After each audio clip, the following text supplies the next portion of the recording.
On sait qu'après la dernière guerre mondiale et dans les 30 ou 40 années qui ont suivi, la médecine a fait plus de progrès qu'au cours des 2000 années précédentes, et ce, de manière exponentielle.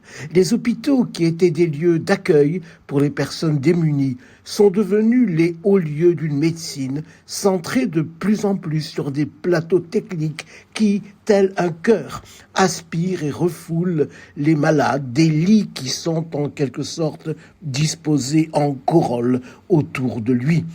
Plateau technique bardé de ces machineries complexes, riches de ces possibilités diagnostiques et thérapeutiques, juges inanimés dont les décisions pourront rassurer, inquiéter ou désespérer. Mais comment garder alors un lieu où s'exerce la parole ?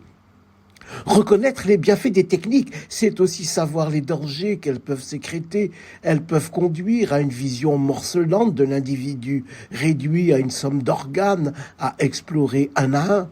Elles risquent de réduire le malade à sa maladie. Elles peuvent aussi être un moyen de préserver quelque peu le médecin et l'équipe soignante de la déstabilisation émotionnelle que peut provoquer la relation avec la personne malade, surtout la personne malade gravement atteinte.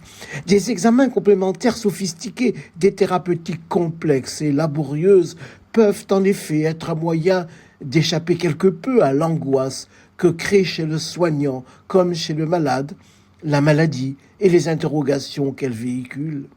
Parler, c'est-à-dire dépasser la technique ou l'intégrer dans la relation à l'autre, n'est-ce pas courir le risque d'être immergé dans un dialogue qu'on craint de ne pas pouvoir maîtriser ? C'est bien la valeur de la parole comme signe de la relation humaine qu'il s'agit de préserver, de redécouvrir. La parole est présence. Nous montrerons, écrivait Jacques Lacan, qu'il n'est pas de parole sans réponse, même si elle ne rencontre que le silence, pourvu qu'il y ait un auditeur, pourvu qu'il y ait quelqu'un pour écouter cette parole. Car la parole est d'abord écoute, mais on ne peut écouter que si on laisse entre soi et l'autre un espace où il pourra risquer sa parole au-delà de quelques formules toutes faites, de quelques formules de confection dans lesquelles se gélifieront ses attentes et ses désirs, car c'est l'écoute qui, peu à peu, de parole furtive en parole furtive, pourra montrer au malade que demeure, au-delà des techniques, un lieu où il pourra dire ses angoisses, ses doutes, ses certitudes, ses incertitudes. Le personnel soignant aurait sans doute moins peur de la relation verbalisée s'il savait que la parole est d'abord une écoute prudente.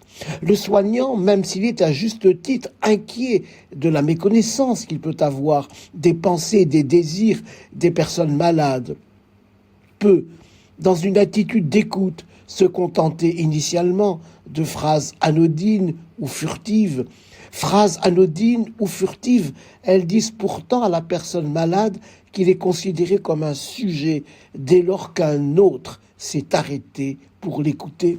Ce qui pose quelqu'un comme sujet, c'est précisément d'avoir un auditeur.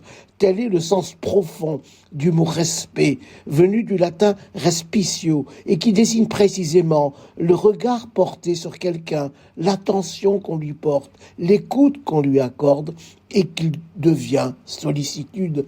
C'est cette présence écoutante, ouverte à la parole de l'autre, qui ouvre à l'alliance entre deux personnes, l'une malade, l'autre soignante, et qui donne ainsi à chacune sa stature et son statut.